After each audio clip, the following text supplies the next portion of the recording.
Welcome back to Pork Chops, Rice, and Peaches, the show where we don't review things, but we very much yap about them. And we are doing the big one. We're wading out into what might be treacherous waters.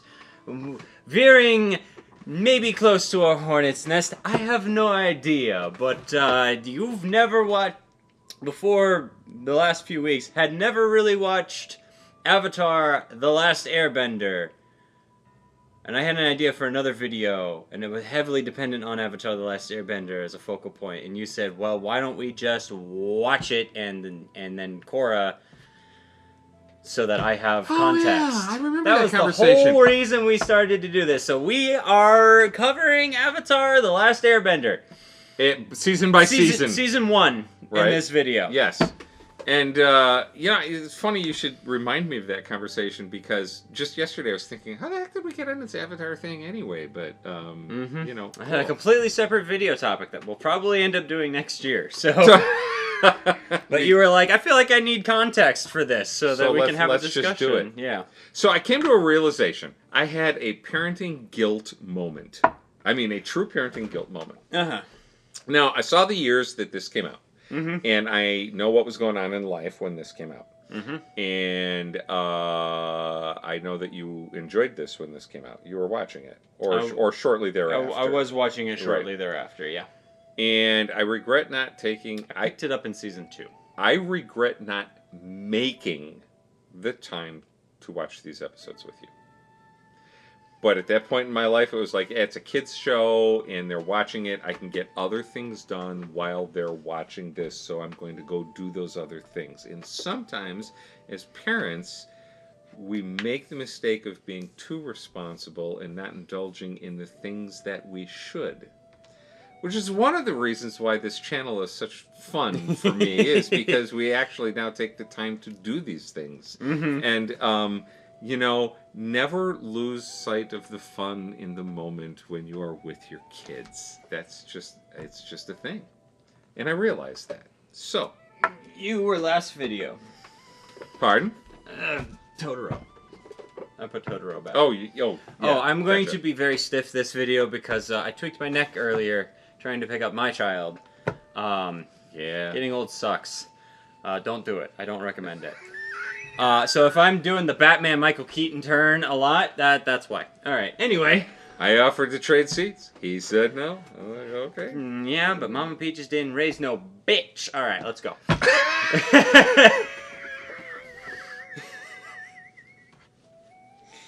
Wow. Didn't see that coming. So, Season 1.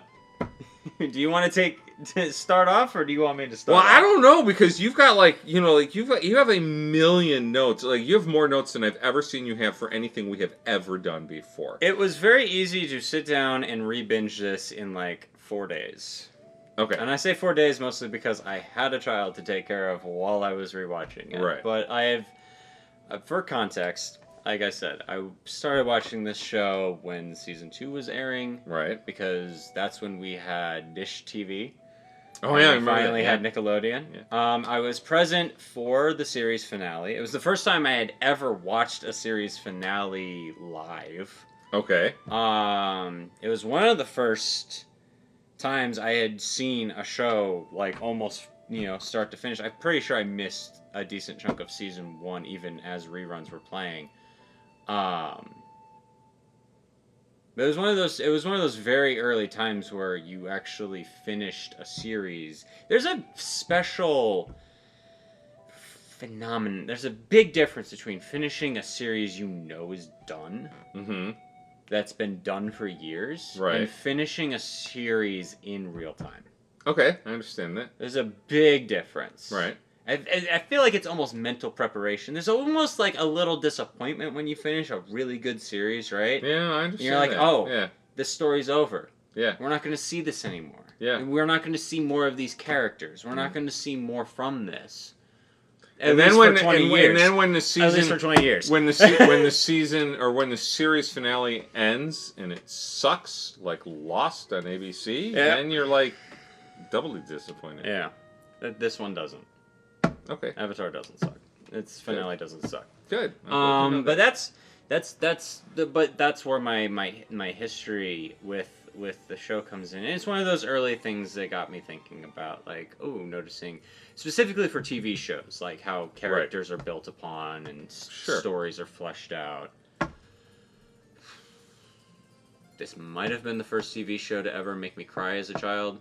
Really? Like cry, yeah. Wow. Yeah. Well, later on. Right. Later on. Right. Like I said, I picked this up mostly from season 2 onward.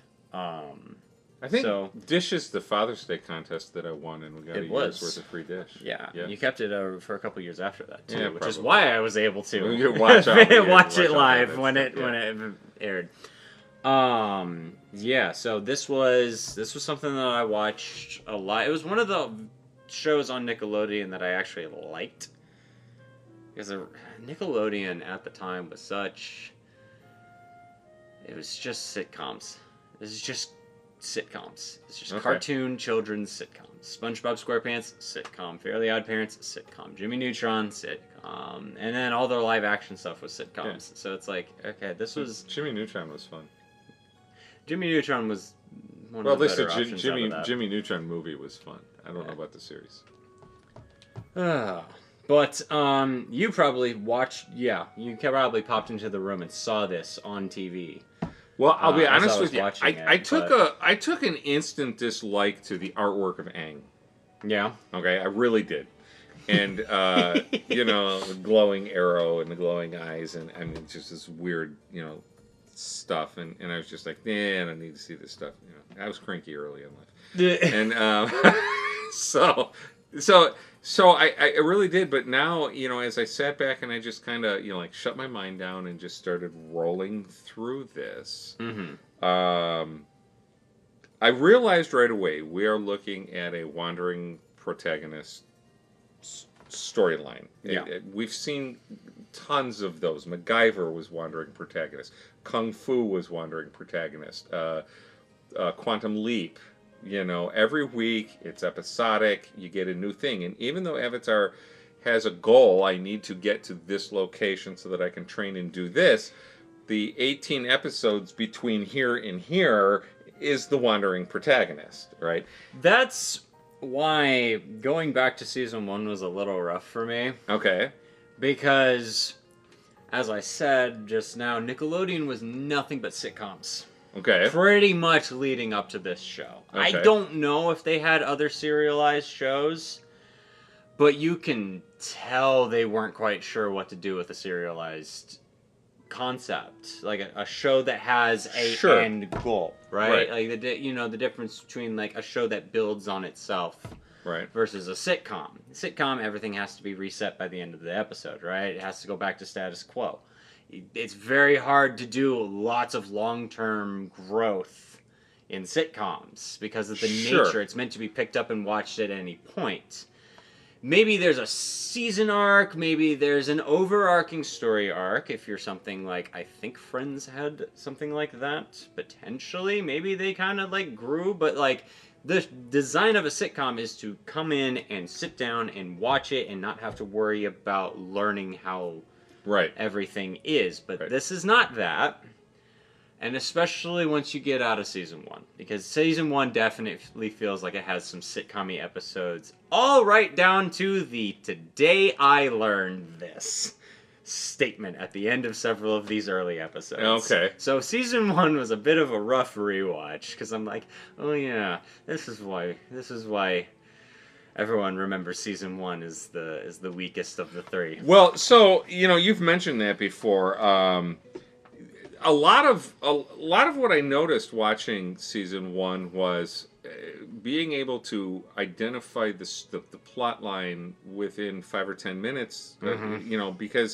Because they were so glaringly obvious. The Warriors of Kyoshi. Oh, Sokka's going to get schooled by the chicks, and he's going to learn humility, respect. Yeah, we've seen that storyline before. I see the pronunciations are going to carry over from One Piece. What? Sokka. What did I say? Did I say Sokka? Sokka. And I knew it was Sokka too. My apologies. That's okay. Ahsoka probably tripped that up. The father and son reunion on the prison island, and the outsider has to wake them up from their broken spirit and re-energize them and get them to fight.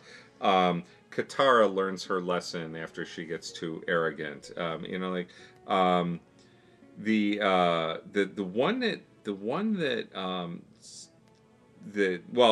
there was the good guy is the bad guy who's morally ambiguous. Jet, yeah. Jet. Okay, so that one was pretty standard. The Great Divide. Almost right away, I went, oh, the Montagues and the Capulets are going to have to learn to work together to survive, and that's what the whole episode was. That is universally recognized as the worst episode of the show. I can understand that. It's even the writers make a joke about how bad that episode was later in the series. Okay, so without going over all of those, it made me stop and ask, okay, what is the target audience age for this series? And when I researched that, the answer I came up with was 6 to 11 years old. And when I came up with that, I realized, okay, I can understand why the writers did this. That type of story structure would be brand new to 6 to 11-year-olds, so they can get away with it. Yeah. And the odds are, like what happened in our house, the parents weren't sitting and watching it with the kids.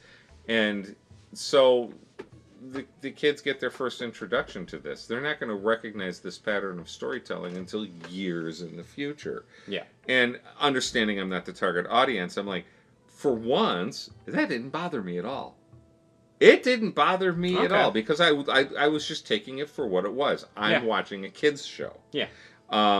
Like we discussed earlier, I'd love to sit down and watch my grandson watch this and see him get lost in it, see him get transfixed, and And I know that I'm going to sound like a broken record with this, but that does change because I was closer to like 12, 13 when I was watching this. You were just past the target age. Book 2 and Book 3, Season 2 and Season 3 they hit their stride. They figured out how they wanted to tell this story. And they cemented it. There's a vast difference between the episodes of Season 1 and Season 2. And I say that like I'm defending it, but it was so surreal going back and going, oh yeah, because I remember having watched, come into it in Seasons 2 and 3, and then probably midway through Season 2, which has some really good storylines and some really good episodes, and they're going to be predictable and they're going to be stock standard, but they're just so well told. And I remember, I think the first time I ever saw the pilot back in the day, I went, oh wow, that was rough. Even back then, I was like, oh, okay, and maybe realizing, I don't know if I would have watched this had I watched the premiere. Oh, that's a very interesting observation.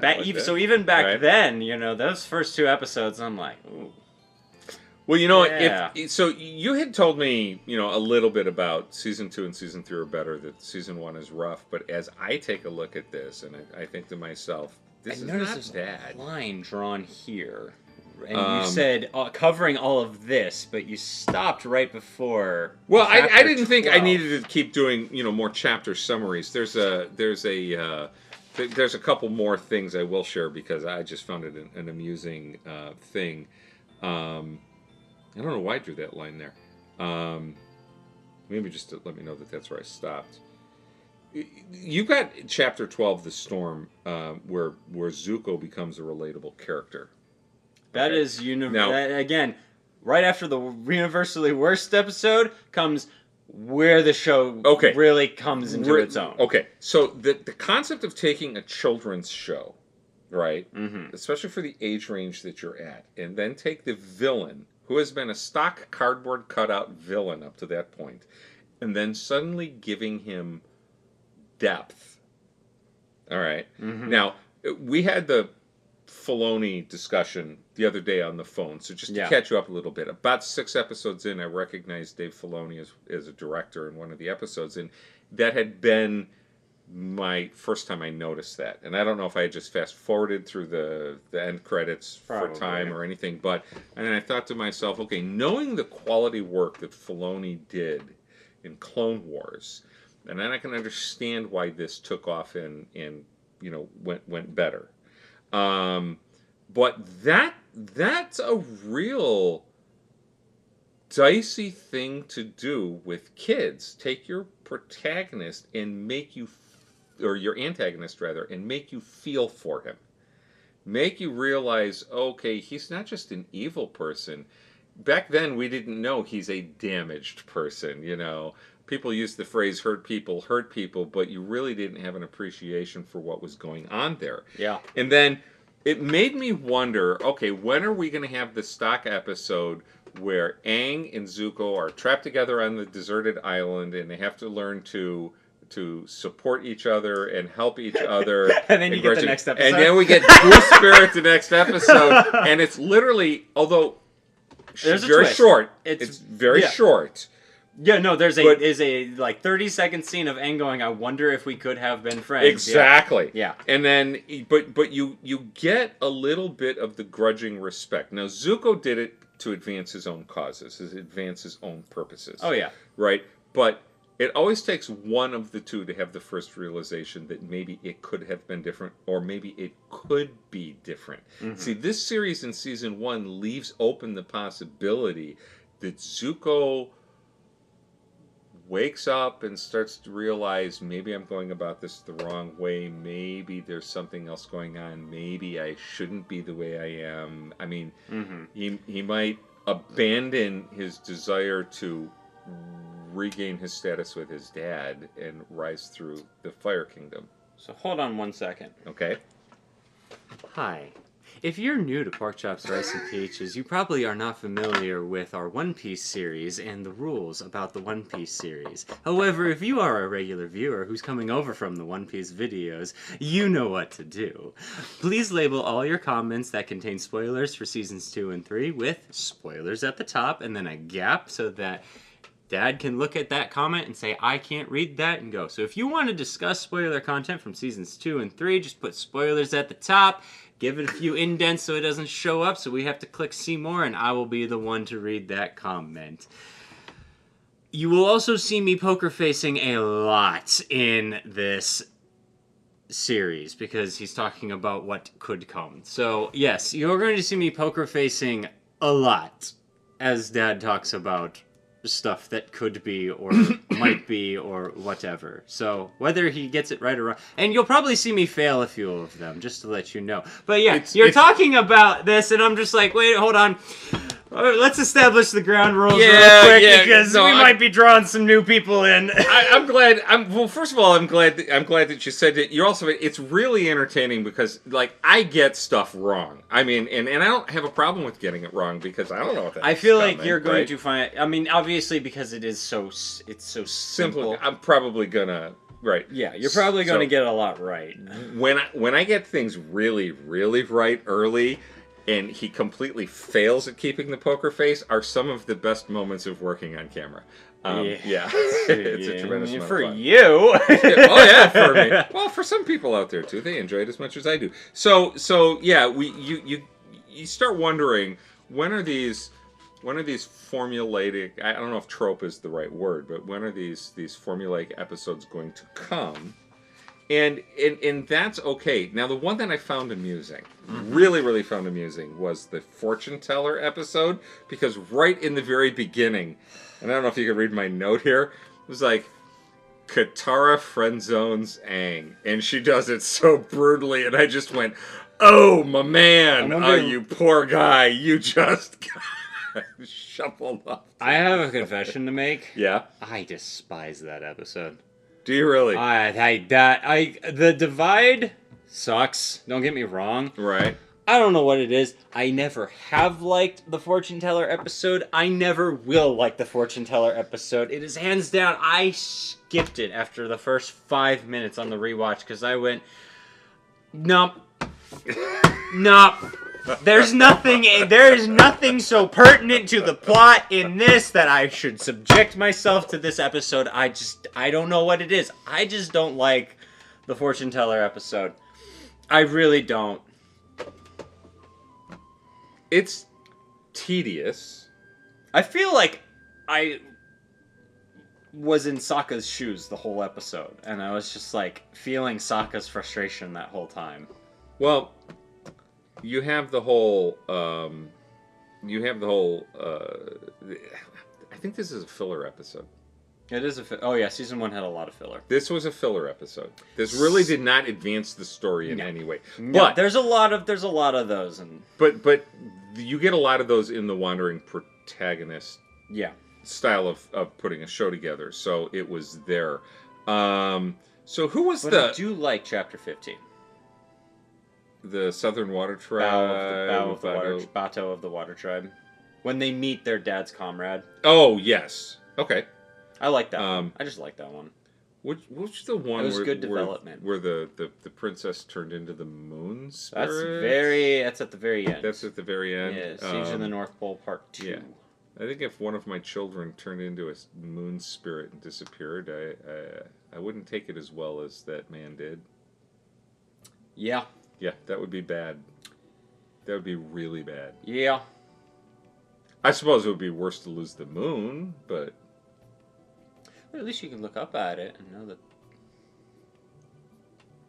Yeah. Hi. Hi, sweetie. Proud of you. No. Eventually. No. And then the stock episodes, the sexism from the waterbending master, you get all that stuff. The one problem with this type of writing is that complex issues that are usually never fully resolved in a human being's lifetime get resolved in 22 minutes. Yes. But that's a complaint against television across the board. Across the board. Adult shows, children's shows. Yeah. So, other than that. But the interesting thing is, now I'm kind of, as season 1 progressed, and I think season 1 matured. It did. Across the course of the season. It did. You're like, It okay, very much did. there's hope for seasons 2 and 3. So I'm not going into seasons 2 and 3 grudgingly. I'm going into seasons 2 and 3 expectantly. Right? It's going to be fun to watch. I'll be real, by the time you get to the series finale, you're kind of looking back at some of the early stuff and going, this is the same show? I'm not surprised. So I'm actually not surprised. I'm very excited. Well, I'm wondering if this is the early kids cartoons that started to realize that you can tell more complex stories. It is, and I don't know if this is like any sort of institutes or whatever, but the online consensus from the fan base is that they started to notice that in other shows that came afterwards. Now there are serialized shows, right? And there were other serialized shows around the same time. Like I was telling you, Right. Dave left this after season 1 to go work on Clone Wars. Right. And we know how that turned out because Clone Wars is great. I Mhm. mean, even season 1 and season 2 are rough, but I had always said that Clone Wars was, with the exception of Andor, Rogue One. Clone Wars is the best writing in Star Wars. Yeah. Well, now Andor is kind of Andor's right up there. up there. With Rogue One. But yeah. the thing that I will say, and you haven't gotten into, obviously you haven't gotten into seasons 2 and 3, is that despite, Adventure of the Week, Monster Right. of the Week type thing, there's a lot of seeds planted in season 1 that when you go back, you kind of go, okay, I see that you have no context for on your first viewing. Right. But I will say the thing that impressed me going back and rewatching it is that they did a lot of necessary world building and establishing of the lore in season 1. They kind of got all the groundwork they needed to out of the way. They're like, okay, all the information we need to understand how this world works. Okay, cool. We can put this here. We can put this here. We can drop this here. We can do this here. You know, in this episode, we'll have him talk to the past Avatar. In this episode, we'll have him come and realize that he truly is the Last Airbender, and come face to face with what truly happened, and they can weave that into the story of the episode and the moral and lesson that the other characters learn in that episode. But that's, you know, in retrospect. Sure. That's in retrospect.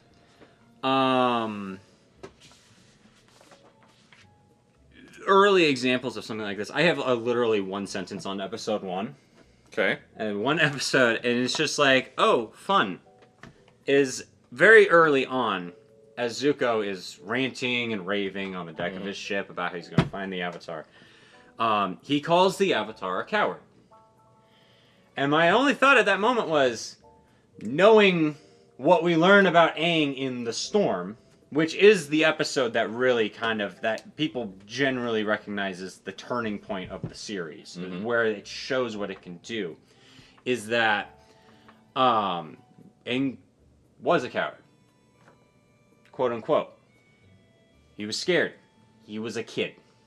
It's like, but oh, how right Zuko was, because one of the big things we learn about Aang is that kind of guilt. That survivor's guilt, once he realizes that he left.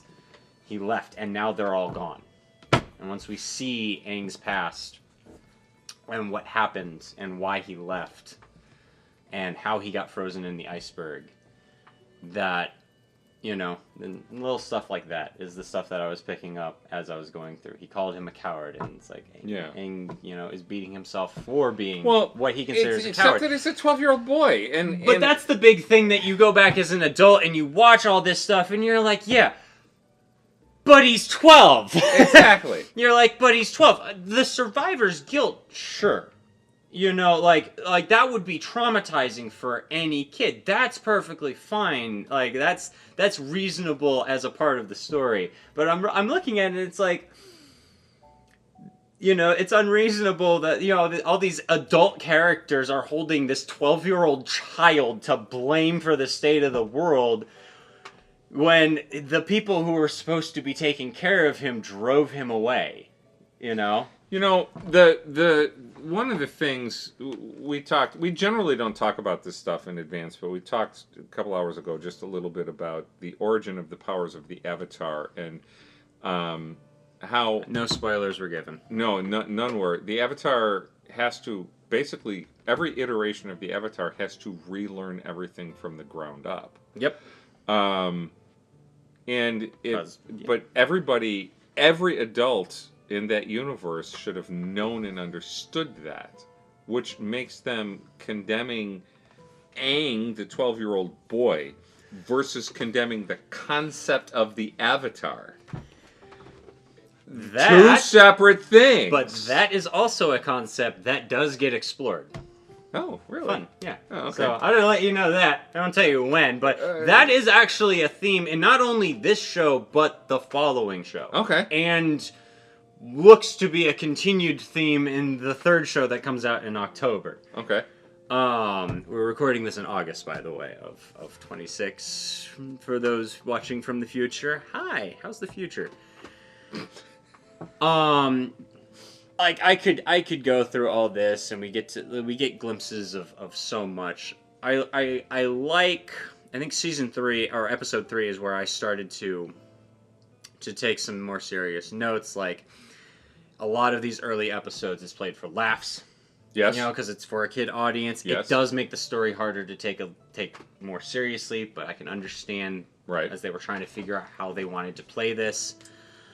The true threat and stakes of this show aren't not really revealed until later in the show, and they're kind of drip-fed to you. We do learn in episode 3, this is where I believe he talks to Roku, the previous Avatar, and that the Fire Nation will win the war in a year. Classic YA plot.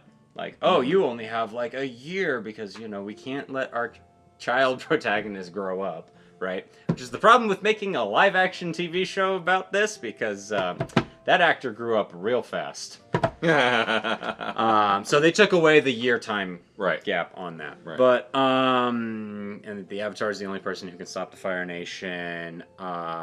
We start to see what the Fire Nation military is like in that episode. There's a lot of these little things that we start to see that I did like on a rewatch because they took the time to start fleshing these things out bit by bit by bit. Right. As I watched, as we started to learn what the Fire Nation was about and the Fire Nation was like, and I saw that there's 4 different nations. I just looked at the Fire Nation one episode and went, oh, the Slytherins, and yeah. And the problem with that is there's no context to what's driving the greed. Is it greed for greed's sake? Is it power for power's sake? Or is there something else going on that made them say, okay, I want to be? Good questions. Mm-hmm. Very good questions. And I promise there are answers. Okay. I'm not going to give them to you. You'll find them. Oh, yeah. No. But if I'm asking the right questions, yeah, then I'll figure it all out. You also get hints early on that that Iroh is a little bit more than what he appears to be. Okay, first of all, so I'm curious about your thoughts on Iroh before I really get into because my real big stuff comes much later. My favorite character. I figured. I knew that going into this. I knew that going into this. I was like, Iroh is going to be his favorite character, and if a character in Season 2 doesn't top that, he's going to remain his favorite character. Well, look, there's so much to love about Iroh. He's clearly skilled. He's clearly wise. He's clearly protecting Prince Zuko under the authority and at the order of his brother, right? Which means that whoever Zuko's dad is hasn't totally given up on his son. If he had, Iroh wouldn't be there. Iroh is great comic relief. He is relaxed and easygoing. Mm-hmm. He is the 100% contrast to Zuko's pig-headed, let's move forward. He's clearly got talent that maybe he's past his prime, but he's got old man strength. He's got old man strength. He's got a couple of good shots left in him. Right? Okay, and you see it. And you see it, right? Oh yeah. So, but if you're new here, this is when it gets fun. Right. But then the voice actor is so his talent just oozes through the screen, right? Now, I did not write down his name, but I... Mako. M-A-K-O. Right? And then I saw his picture. And when I saw his picture, I went, I know that guy. I've seen him work before. Mm-hmm. But then I've read all the testimonials about his character and how much of a fan favorite he was, and then his unfortunate passing to cancer, and then all the praise for his replacement, who apparently did a seamless transition. It's hard to if you really listen, you can tell, but it's so close. It's so close. Yeah. So apparently, as tribute, he deep dove, timing and voice inflection and everything, so that he could do it. And apparently, Mako has a song that he was famous for. You'll see later. Okay, yeah. Is it part of the series? It is a part of the series. Okay, so that's all I'll say about it, because you should really not research that any further. I won't. But the other guy won't sing it. He refuses out of tribute. Sing. Yes. Right. Okay, that one's what I was getting to. I had to do just a tiny bit of, sometimes these questions become so distracting I can't move forward watching unless I get it out of my mind. Mm-hmm. But I've learned, don't deep dive too much. So here's the difference between the spoilers we're asking you not to drop and some of the research that I do. In our One Piece journey, I have learned that my questions online when I am researching have to be narrow. Yeah. They have to be specific. Oh, yeah. And they have to give me just the answer that I want. And I've learned, just the answer that I need. Yeah. I've learned how to write those queries particularly well. But Iroh is just he's a blast. I figured So- Iroh was going to be like At what point in Your the favorite. series do we reveal that maybe Zuko's father has sent Iroh to protect and guide him, not just,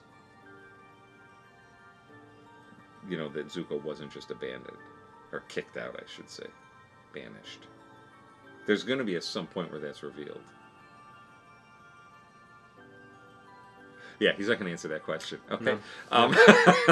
Again, if you're new here, that's the way and it you goes. know what the answer to his line of inquiry That's is, right. Okay. you're probably screaming at the screen right now, at your phone or your computer. There's a. I'm going to talk about episode 12. Okay. The Storm. All right. Which is, the turning point, and the one where you said it's interesting that Zuko becomes a relatable character. Zuko becomes a relatable Right. character. But here's the thing about Okay. Zuko was, we see the whole thing about his dad and being banished. Not only did they give us the insight into Zuko and his story, but importantly, because you could have just made an episode that revealed everything about Zuko, they directly parallel it to Aang. Yes. Not only do they in this kids show make the antagonist relatable, but they draw direct comparison to the protag and make him a mirror. Zuko, at heart, deep down inside, is a good guy. If I remember correctly, he was trying to defend innocent people from being destroyed, and it was one of his father's generals who didn't care about the innocent people. It was he said it's a detachment of new recruits, and he was That's sending it. them in as a distraction. And they were going to get killed. Yeah. You're right. And so he shows concern for these people, which is a huge character reveal, which makes Zuko's outbursts and everything. He's not an evil person. He's been treated unfairly. He's been treated unjustly. Mm-hmm. And if his father was a wiser leader and a wiser person, his father could have taught him that lesson without banishing him and treating him the way he did. And permanently scarring his face. Yes. And that's huge. The permanent scar is huge. Becomes a big... They use that he was a real good-looking kid. They use it for so much symbolism. Okay. In the show moving forward. Okay. Oh, don't worry, he gets a better haircut later on. Well, but he in the flashbacks he had the longer haircut without the scar. Yeah. Right. And they did a nice job of scarring him without scarring the children watching the show. That's that was really those are good choices. So, for every kid who's ever felt like, Mom and Dad, you're treating me unfairly, they could probably relate to Zuko just a little bit. Just a little bit. Yeah. Yeah. But you contrast that with the, Aang's story. Mm-hmm. And it's a story of someone who wanted responsibility, wanted that seat at the table, and someone who never wanted the responsibility thrust upon them. Right. And this one losing the consequences for not knowing how to take that responsibility, and this one and the consequences for running from his responsibility. Right. Again, it is a lot to thrust that on a 12-year-old kid, and they even admit in the episode, normally, we would not tell you until you were 16, but we fear that there's a conflict coming and you need to be prepared. So we need to start training you now. Which episode shows that? Episode 12, The Storm. Is 12 we get that? I'm going to go back and I'm going to I'm going to go back and I'm going to rewatch that one.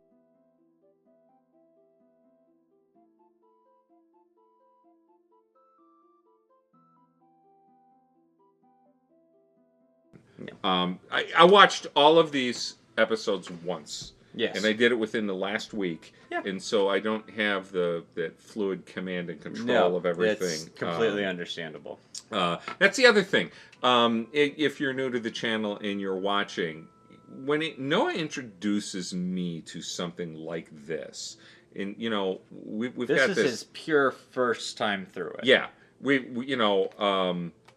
I was we're two completely different generations. I was 31 when this guy showed up and blessed my life, and so it's fun to see the generational differences. But he's got an absolutely amazing ability at recall, and I am doing all of this stuff cold, so it just makes for just an interesting ebb and flow. But sometimes I have to go back and do the second watch just to make sure that I understand.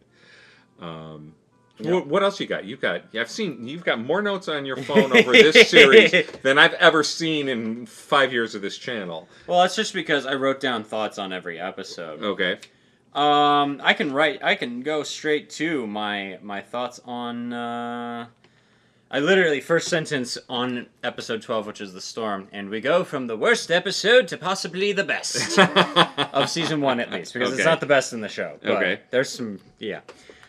We finally get Aang's story, and we realize his trauma and why he's been missing for the past 100 years. Right. And we get some wonderful parallels between Aang and Zuko. Now, I'm writing this with a little bit of obviously with so much, but I've only really watched this show through all the way twice before this. There's people who make this a tradition and watch this tons of times every year or every few years they go back and rewatch it. Right. But I mean, I only watched this one. I mean, I watched obviously reruns when it came out, but I've only watched this series through twice before I did it for this. Okay. So I'm noticing these things, but one of the things that I picked up on is as we get this parallel story, it's Aang and Zuko, and you cannot tell me that they did not choose an A name and a Z name unintentionally. Oh, yeah. It's and Z. Yeah. You could say Alpha, Omega. You could say two sides of a coin. Is your dog named after this prince? Yes. Because his original name was Zeus, and I didn't want to go to a dog park and yell Zeus and have 5 dogs come running towards me, and I was like, well, we need to give him a name because he's already kind of used to Zeus, and he responds to it. So we changed it to Zuko, but we started by calling him Zook. Oh, very and then good. we slowly weaned it to Zuko, and now he responds to Zuko. So Nice. I was like, that way, if we're out, I need to yell for him, I'm not going to get 5 big-ass dogs all running towards me at one time. He's a pretty big dog. As much as I would enjoy, a Rottweiler or a Mastiff, but and Zeus is such a basic dog name. I was like, okay, Zuko. Gotcha. And people recognize it for what it is, but yes, that's why. It was a little more than just, we want to name him after Avatar. Right. I was originally going to go with a Legend of Zelda theme for dog names, but Zant does not... it is not as seamless a transition from Zeus as Zuko is, but... So A and Z, you could say Alpha, boom, two the sides. beginning and the end, yep. We can see a little more of that as the series goes on. Okay. But this is the much needed context we needed for both of them. We needed to know why Aang's been missing. Sure. We needed to know why he was frozen in the iceberg, and it's because he was a kid. He was a kid. They threatened to take him away from his mentor. They basically told the mentor, we're going to send him to go learn all these other elements, and we're going to take him away from you. Mm-hmm. And that's Monk Gyatso. Right. I remember that episode. For some reason in this episode, Aang's backstory didn't stick like Zuko's did. Because we kind of had glimpses of it. We kind of had a vague idea of what could have happened. Right. We know that he's been gone for 100 years. The big question is what happened leading up to it. But Zuko is that question that's the burning curiosity. Right. Everyone's, it's like, who is this guy? No, there's going to be a ton of unintended puns. Are you kidding? If I describe Katara as fluid, it's like, So,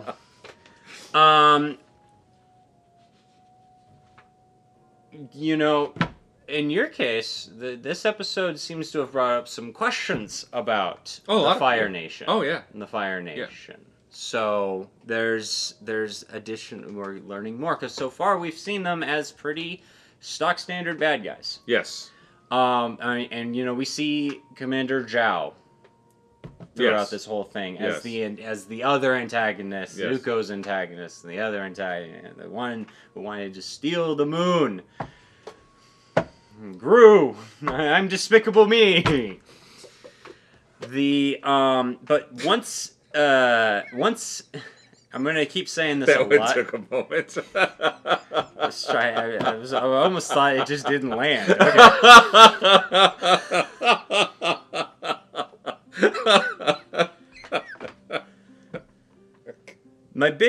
One of the bigger things that I wrote down here is, and I'm gonna keep saying this throughout this series, but these are children. Yes. You know, obviously, you know, you write children into stories and you give them these big adventures and you give them these grand responsibilities so that the children watching can put themselves in the kids' shoes. But like watching this as an adult, you're like, these are kids, which kind of adds to it a little bit. It adds more. Right. It adds more value to adults who watch this or watching it on a rerun, on a rewatch as an adult.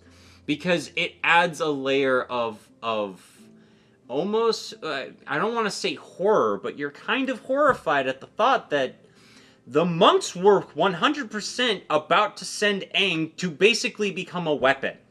Mm-hmm. They were like, you need to do this, and we don't care that you're 12. We don't care that you're not ready. Mm-hmm. You need to be ready now. We need you to start now. Normally, we'd give you another 4 years to grow up and come to accept this responsibility. One of the things about this that I don't think they state outright in the show itself, but the arrow on Aang's head and the arrow on all the monks' head is only given to someone who has mastered airbending. Okay. So all the monks with the arrows, tattoos, they've mastered the element of airbending, as is their tradition. They get tattooed when they become a master. None of the other kids in Aang's flashback have an arrow. Aang is the only kid with an arrow, which means at age 12 he was already a master airbender. And probably he comes with being... He also got the Rudolph treatment. There's an episode where the kids won't let him play in the reindeer games because he's going to win. Yeah. And, you know. Yeah. It was far nicer than what happened to Rudolph. They were like, well, you're the Avatar, so it's unfair. Right? It's like, Rudolph, they were like, get away, freak! It's not very different, but... It's a little different. The kids still liked Aang. Yeah, they did. They were actually kind of apologetic about it. Exactly. You know? Yeah. That's my point. But yeah, sorry. Getting off topic, but getting back on topic of I got off topic. These are Aang and Zuko are children. Zuko is like 14. Maybe 15. I would have put him at 19. No. Oh, he's younger than that. He's younger than that. All right. I would... Maybe he's 16.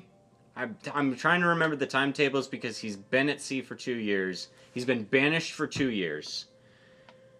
And he was much younger, so he might have... Okay, now that I think about it, he might have been 14 in his flashback. He might be 16 now.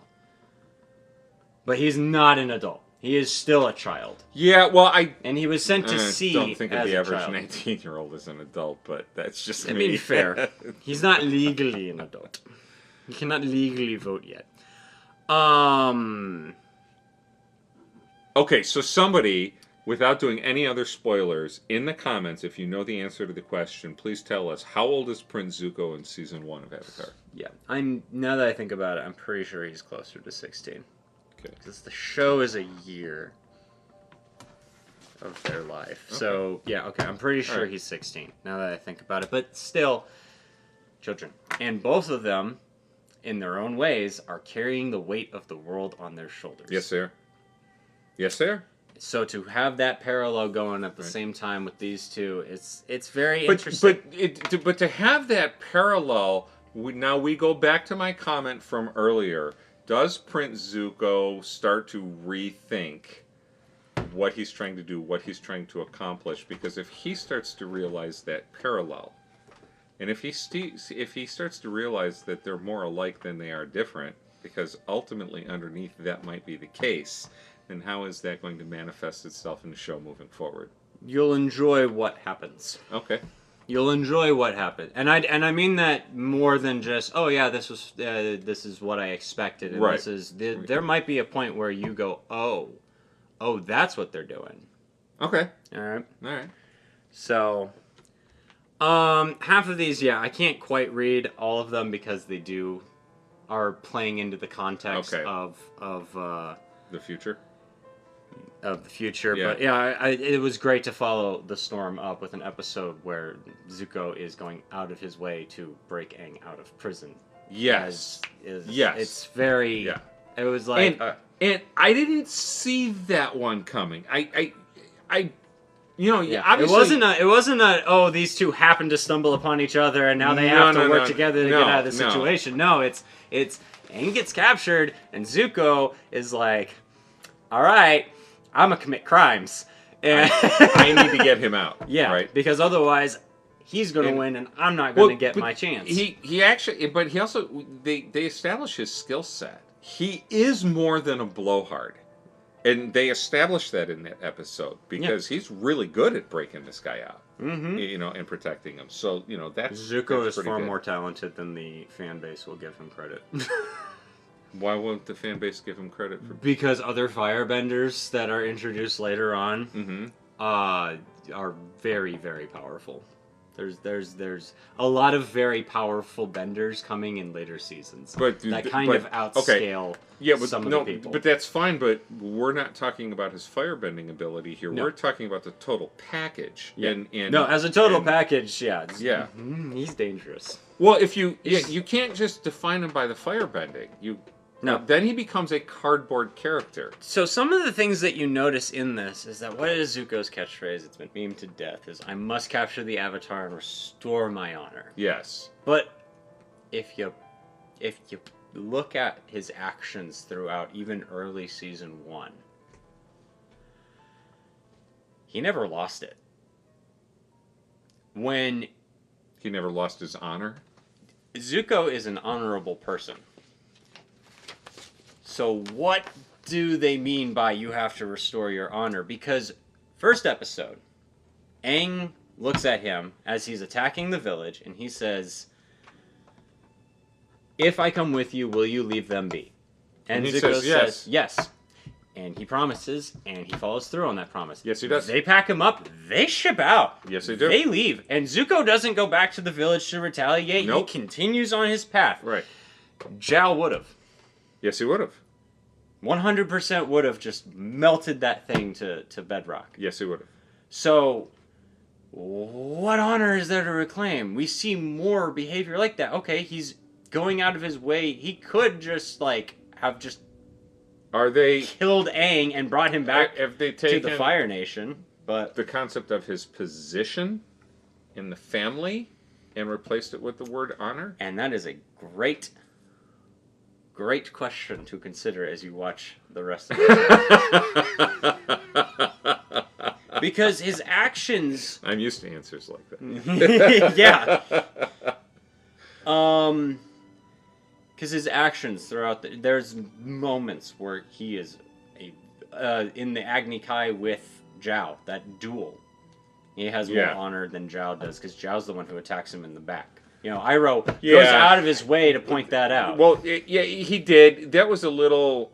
It's a little... contrived. It's very kids show contrived in that episode. But it's still that. It was an interesting point, but when I looked at it, I didn't look at it as a mark up for Zuko as much as turning Zhao into that cardboard villain. Mm-hmm. And one thing that this is your first time, if you're part of the Avatar community and you're watching us for the first time, I don't like cardboard characters. I like complex three-dimensional villains. I like Thanos type villains that almost make you want to root for them.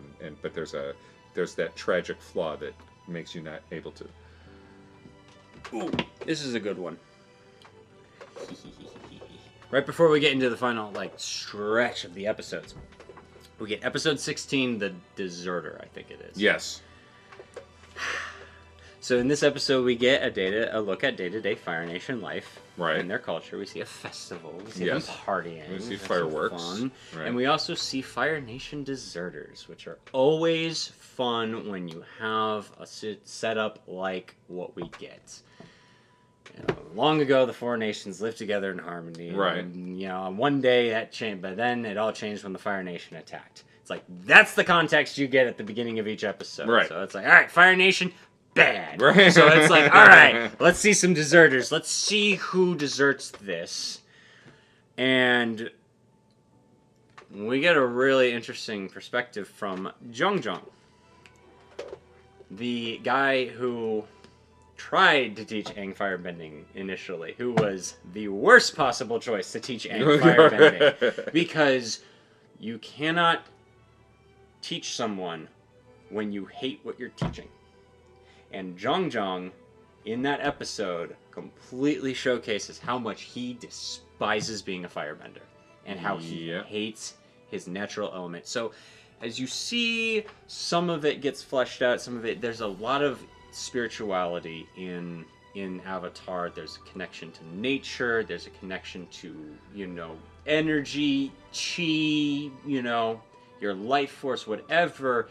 There's a raw connection between benders and their elements. The culture that has shown up around each of the different elements.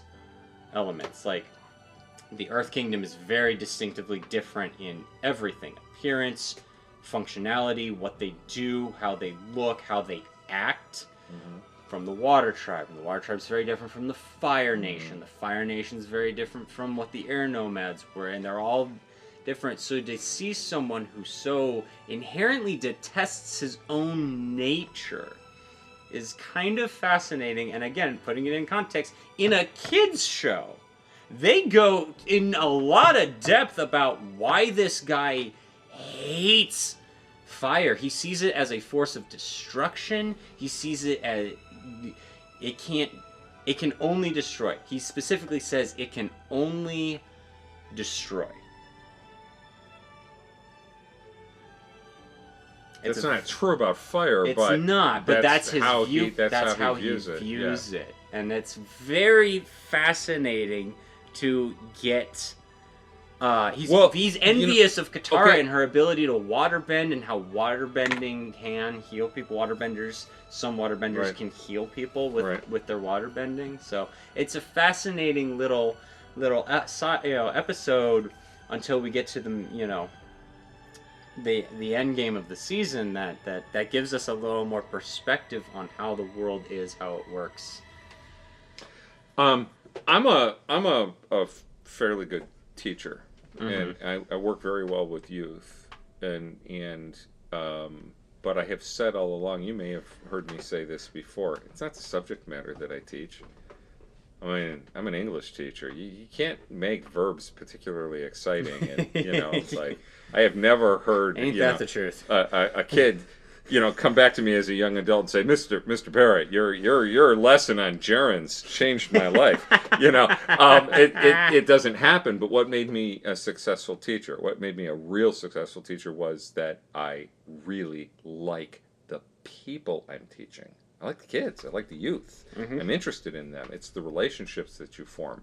And the teachers who sucked were the teachers who didn't. Who don't want to invest in the students, in their students, and that all came to mind. It's a parallel to he hates his natural fire bending ability and only sees it negatively. He's burned out on that. The way I've seen so many teachers burned out on their craft, and they stop. The subject matter that you're teaching is secondary to the human being that you're teaching. And the minute you lose sight of that, it's over. So we get to see that Jong was right. Yeah. About Aang. Yeah. He was too impulsive. to start learning. It was the wrong time for him to start, Yep. try to learn firebending. But he was also the wrong person to teach Aang, obviously. Yep. You see that. On the flip side, Jung hates his own nature. He resents firebending, but he is also wrong about firebending. Very important reason. Just from what we know in the real world, fire is one of the most basic forms of shelter. Yep. If you're out in the wilderness and you need shelter, fire is a form of shelter because it provides warmth. Right. But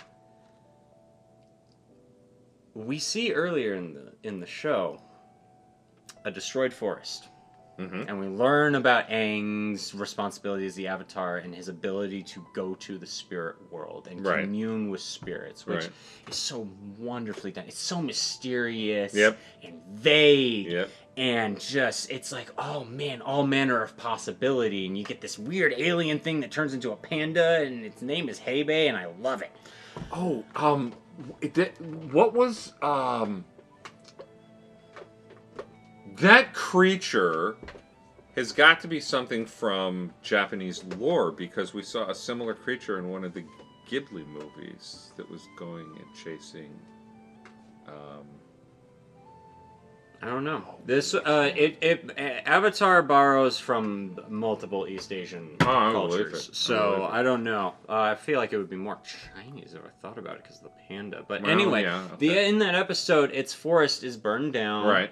But Aang calms it by showing, hey, new life will come from this. Yeah. And we know in real life that sometimes a forest will just naturally catch fire and it will sprout up You need again. Isn't it the redwoods? You need the extreme heat to cause the in some like it's a part of the natural cycle of how some trees have adapted. So Jung is wrong about his own element. Yes, he it's is. not just a force of destruction. We know it not from our real He's been world. colored because he's only been presented with the militaristic perspective of this is how you use firebending. So it's wonderful to see what people can, like, they went to the process of not like, okay, they're not just all bad, but they're like, okay, no, we've thought about the philosophy of each element, we've thought about it, and we've planted seeds quite literally for how these play out. In my children's lit class that I just took last spring, Mm-hmm. one of the things that was a concept that was talked about repeatedly is don't write down to children. Mm-hmm. And they're doing a phenomenal job of not writing down to children as they're still keeping it age appropriate, but they're giving them stuff that kids can process. Understand. Yeah, they can understand. Yep. Yeah. Oh yeah. But even a kid wouldn't pick up on the whole forest to fire connection necessarily, but they do reevaluate this whole fire. Yes, they do. On. Yes, they do. Yeah. We get to see an episode about Aang going back to an air temple that's been taken over by new people. Yes. That was interesting. We get to see the Fire Nation technology. We get to see the tanks and the... The tanks are pretty cool, actually. The tanks are pretty cool. And the airship, the blimps are really cool. Yeah. The hot air balloons. Yeah. And I like that because they are like, oh yeah, they're all powered by bending. And I'm like, this is so cool.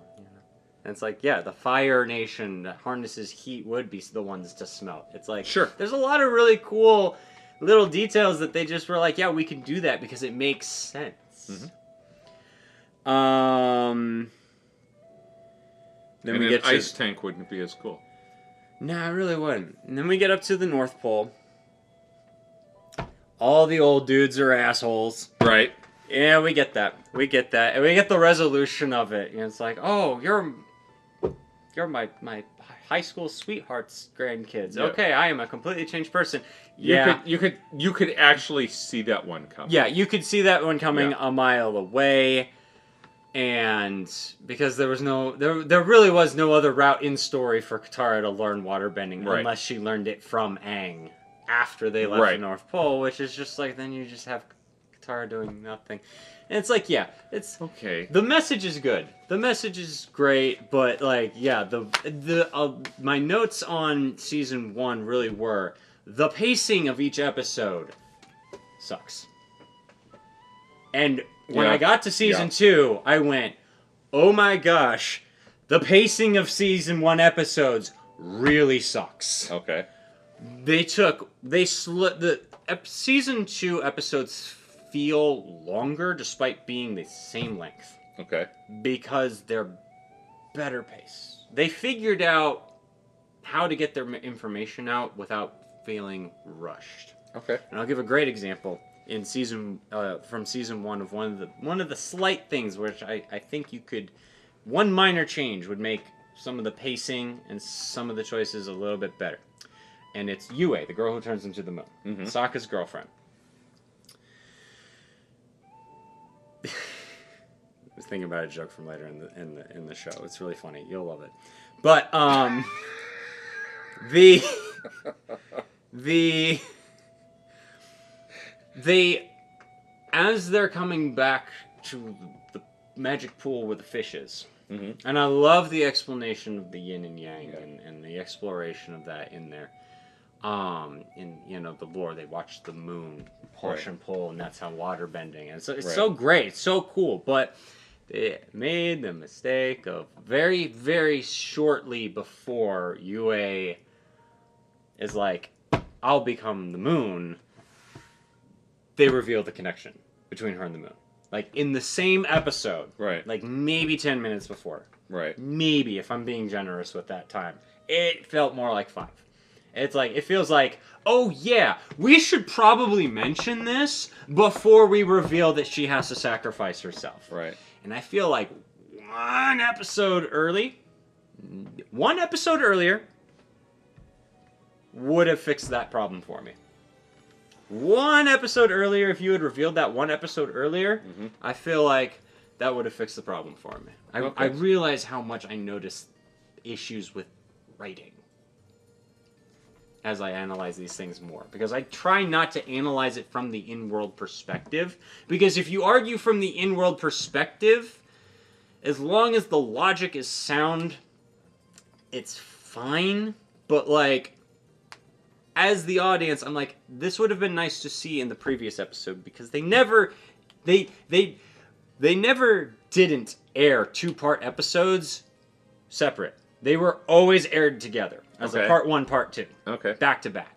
Always. All right. So it's like, it's not even like you have to wait a day to see the next episode. Right. It's like, oh, in 15 minutes, I'm going to remember that they said that. Right. And I feel like you just have one person an episode earlier ask her why her hair is white while everyone else's is dark. Right. Except for the old guys. Right. And then she just explains that, and it's like, okay, you solve a slight pacing issue with this. Sure. Ultimately, it wasn't a big, massive issue, but, like, I felt like the whole explanation was being rushed out the door so that they could, like, turn her into the moon spirit and not have it be a complete asspull at the last second. Because you had a reason, and the reason of her being, like, a sick child that's saved by the moon spirit is... I liked it, okay? I'm like, okay, cool. Makes sense. Gives her a connection to the moon spirit and completely explains why she can sacrifice herself and become the moon spirit. Why didn't you introduce this one episode early? And give it time to sink in so that when we get to the point where she has to sacrifice herself, we go, oh yeah, you do have the moon spirit in you. Okay. Instead of 5 minutes later when it's the most obvious solution to the problem. That's my gripe. Other than that, by the time you get to the back half of the season, you start to see what the potential the show has. And you start to get some deeper story. You start to get some more interesting, deeper concepts. But as I go back, and I've narrowed it down to this. Avatar, especially as we go on, is a very simple story told extremely well. Mm-hmm. And that might irk a few people. I'm not saying that the concepts or that the character arcs or anything are simple. I'm saying they take very, very simple story structure and they do it extremely well, which allows them to weave so much nuance and so much creativity and so much development in, because the simpler the structure, the easier it is to work with. And they do, and I think this show is that. It is a very, it's a series of simple stories told exceptionally well. Well, with its target age range, you would need to have that. Yeah.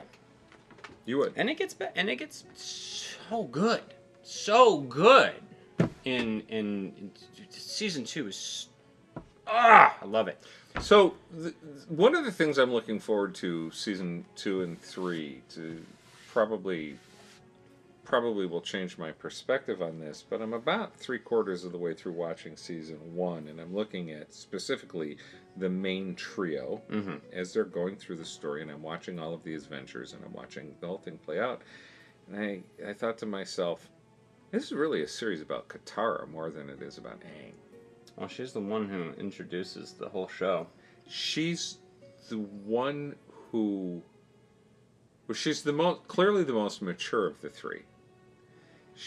While she does make mistakes along the way, she's clear-headed, except for when we have the brother and sister headbutting, which is more comic relief than anything.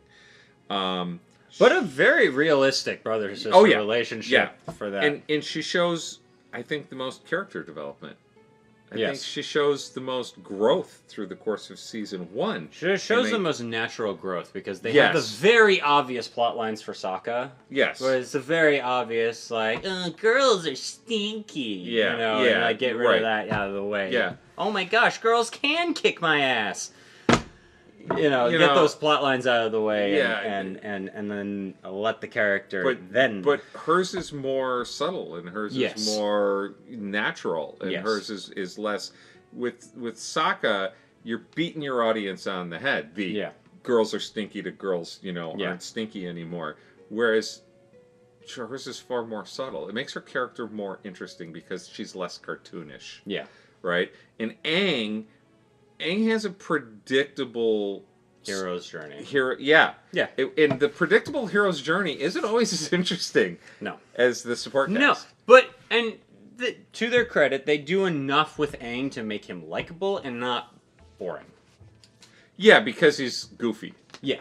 Because he's likable, because he's 12. He's lighthearted, right. he can relax and too much at times. But we do get to see him come to the realization of this is my responsibility and I have to do this.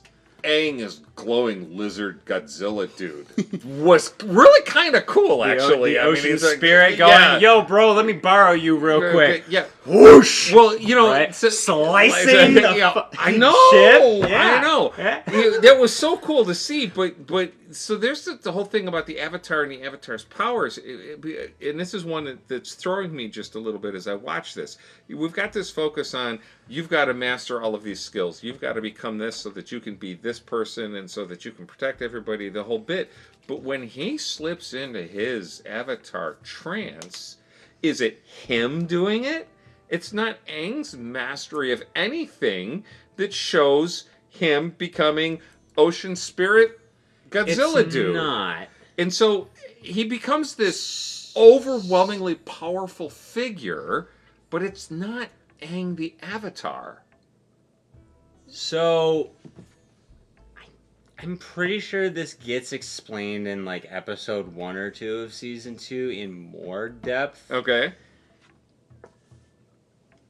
But they kind of touched on it. So here's the thing. This will probably just help you understand it, because knowing our track record with One Piece, let me just explain power real quick, the power system of that real quick. So the Avatar state is all the past experience and past knowledge and past talent of every Avatar that's come before, all becoming manifest within him, hence the glowing eyes. Okay.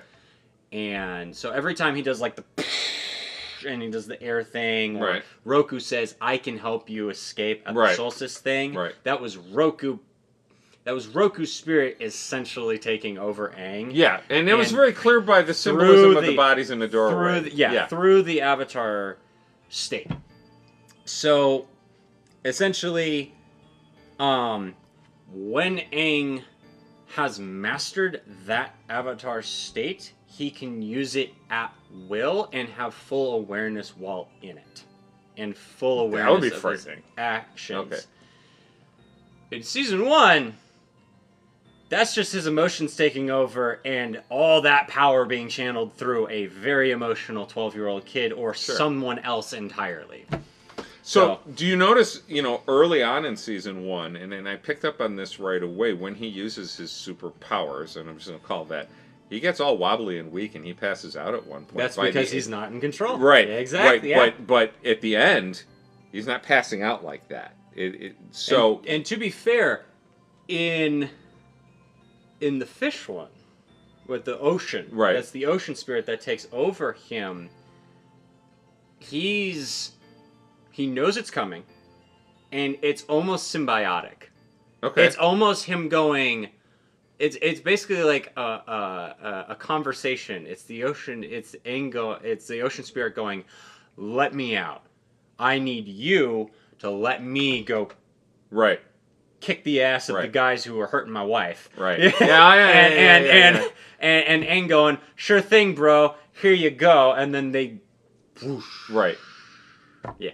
Yeah. Yeah, but that was 100% the ocean spirit. But it was more of that, like, understanding. I'm going to let you do this. Use me to do this. I missed that was the ocean spirit. Yeah. So the black fish was the ocean spirit, and the white fish was the moon spirit. Okay, gotcha. Okay. Because the ocean and the moon, water bending. Sure. Symbolism. Yeah. Balance. Well, the balance between waves and water and motion and the moon, I mean, it's an obvious connection. Yeah. And I picked up on that right away. Yeah. But I don't know. I thought, Aang, the gigantic... You also get the really fun little thing. It's like, okay, thing. yeah, the water benders, they get more powerful with the moon. But then the moon went down and the sun came up and Zuko, whoosh! Yeah. I was like, it's cool. Oh, yeah. I was like, yeah, okay. Yeah, makes sense. It's fun. So, excuse me. My introduction to Avatar, I've got a lot to learn. I've got a lot to watch still. We've got 2 more seasons to cover of this. I know that there's... never mind. Sorry. I want to point this out. Because this is actually really great. Okay, despite the gripe about the old sexist man coming around by the end of the episode, you notice what they didn't do? They didn't let Katara kick his ass. No, they did not. No. They did the realistic thing and let him put a beat down on her. And he recognizes her talent in there, and that's says it. Almost infuriating. It's almost more infuriating if you're if you're a kid watching that. You're like, then why won't you teach her? But they allowed her. It wasn't. She didn't need to win the fight.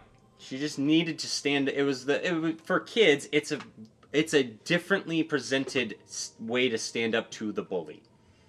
Do not think that you have to win. Think only that you don't have to lose. Exactly. Yeah. She was only trying to... And she says as much. I'm only here to make a point.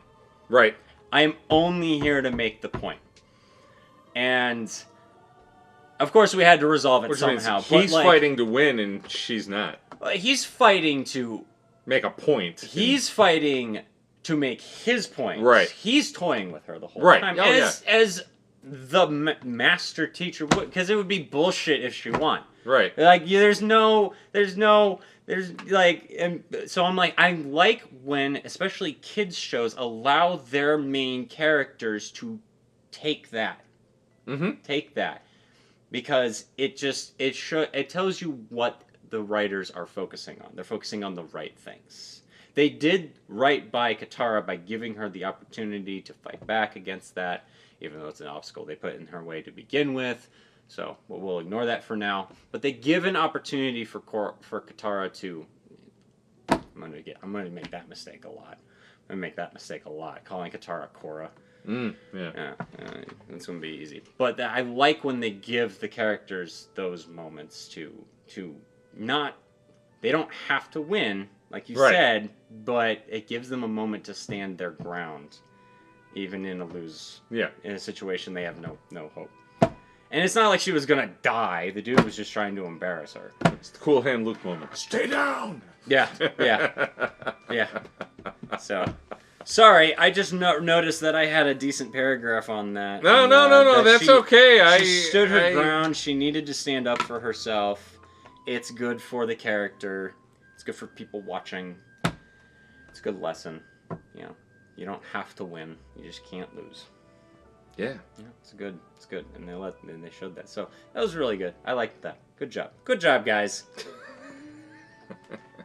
If any of the original writers are still alive, good job. They're still alive. The co-creators are still writing.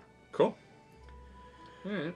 So, yeah. So this. Sorry, you were saying this is first time through Avatar. Yeah. Yes. No, I was just thinking. I thought we were coming kind of towards the natural end of the conversation, so I was actually. We were. I was moving into wrap up mode.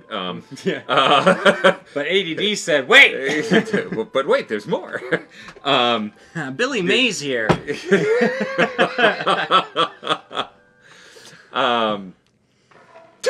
With the power of OxyClean, you too. So I'm enjoying another, a variation of Millennial Son Teaches His Gen X Dad, and this is going to be fun to move forward.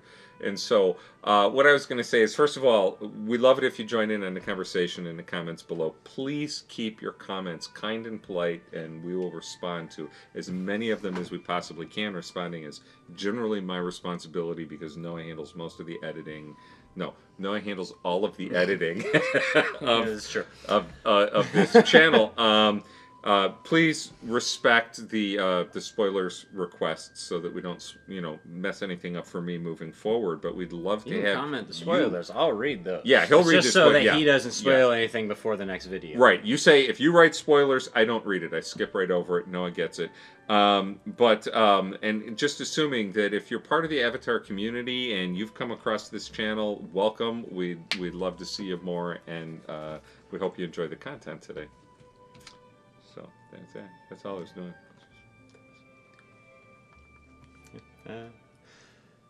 Yeah. Thanks for tuning into this episode. If you liked it, obviously stick around for more Avatar, but you can go check out some of the other stuff. We talk about Ghibli, we talk about One Piece, we talk about Spider-Man. And we got some more stuff coming. This should be a lot of fun. And we used to do more Marvel stuff. We've done Star Wars stuff. We're kind of eclectic in our taste. We don't have one set thing that we do, but I can guarantee you what we don't do. We don't do serious plot reviews. We don't do movie reviews. What you're going to find here is that we'll say hello, how you doing, and then we just dive into a kitchen table discussion of whatever is on our mind about whatever the topic is at the time. And so if you like that, we'd love to see you back. Join us at the table. Yeah, hit subscribe, hit the like button, hit the bell, bling the bling, did we do this ding already? the ding. I don't know. Remember at this point, but yeah. But asking a second time doesn't hurt. Doesn't hurt. That's it for this episode of Pork Chops, Rice, and Peaches. We'll see you next time. Bye-bye.